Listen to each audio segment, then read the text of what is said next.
मिलूंगा। देखिए, इस घटना को आप इस रूप में मत देखिए कि किसी की हत्या हो गई। ये किसी की हत्या नहीं है, ये व्यवस्था की हत्या है, ये सिस्टम की हत्या है, ये कानून की हत्या है, संविधान की हत्या है और ये आज़ादी का हत्या है। एक व्यक्ति को 7 गोली मार के बस उनका दोष इतना था कि उन्होंने एक विजय सिंह नाम के किसान के आग्रह पर उनका मकई उनके दरवाजे पहुंचा दिया।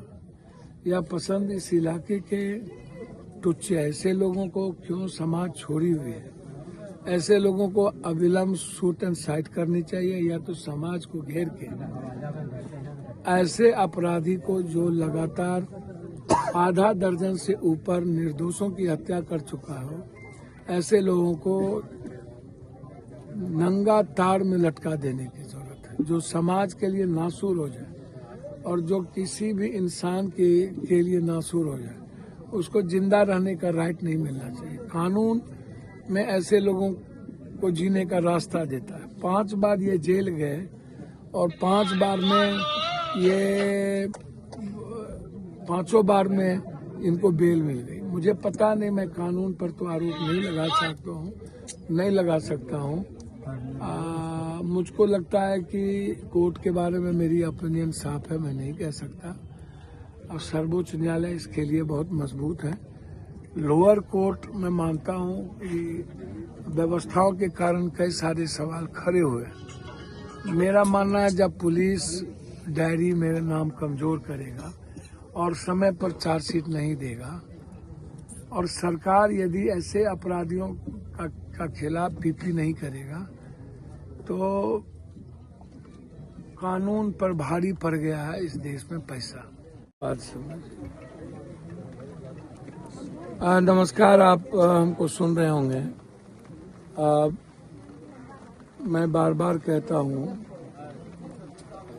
किसी भी घटना में हम बहुत जल्दीबाजी में हम किसी पुलिस किसी पर आरोप लगाते हैं। निश्चित रूप से कोई भी सरकार जब पदों पर रहता है, मुख्यमंत्री हो, तो यह जिम्मेदारी उन्हीं की बनती है। और यह भी जिम्मेदारी सही है कि जब कोई थाना या कोई एसपी जिस जिले में रहता है तो वह दायित्व भी उसी का बनता है। लेकिन समाज भी कम दोषी नहीं होता। समाज में जो बड़े लोग हैं, नेता हैं या सामाजिक लोग हैं, वह प्रोटेक्ट करती है अपराधियों को। मैं बार बार कहता हूं कि पहले नेता अपराधी को चलाते थे, नेता अपराधी पालते थे, अपराधी बनाते थे। अब अपराधी ही नेता बन गया और अब अपराधी ही नेता को पालने लगे, नेता को चलाने लगे। नेता की कुर्सी सुरक्षित ही किसी जातीय अपराधी के कारण है और समाज में ऐसे अपराधी को लोग प्रोटेक्ट कर देते हैं जाति के आधार पर भी। जमींदारों की जमीन लेके किसी तरह परवरिश करता हूँ, बासा पर अपने भैंस के दूध से अपनी जिंदगी जीता हूँ। दूध ले लेना, जाकर के पैर से दूध का गिरा देना, आतंक की सीमा भी छिछोरेपन वाली, निचले स्तर की।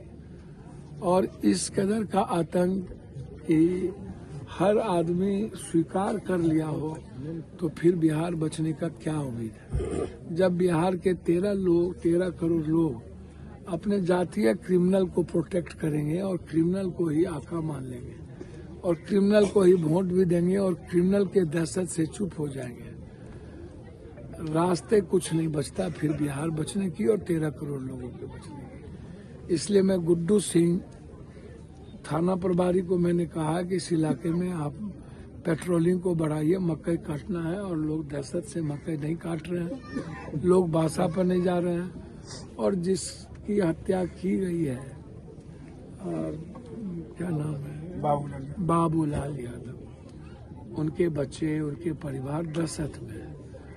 उनके बच्चे परिवार को लगता है कि अब हमें न मार दे। वो गए थे उनके छोटे बच्चों को ढूंढने, नहीं मिलने के कारण 7 गोली बाबूलाल जी को मार दिया।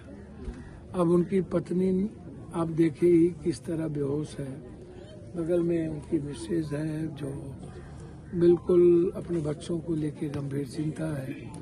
इधर उनके परिजन भी, और जो अपराधी है गुड्डू सिंह, ये पहले भी 5-6 निर्दोष लोगों की हत्या कर चुका। शाह जी की हत्या कर चुका, शर्मा जी की हत्या कर चुका, और जो बुजुर्ग की हत्या हुई उसके पीछे कोई कारण नहीं है, या जिसकी भी हत्या हुई उसके पीछे भी कोई कारण नहीं है, कोई दुश्मनी नहीं है। बस मैं बहुत बड़ा आतंक हूँ, ताकतवर हूँ, हम ले भी मांगेंगे, हम रंगदारी मांगेंगे, हमें पहुंचा दो। ये मेरा राज है, यहाँ कोई सरकार नहीं है।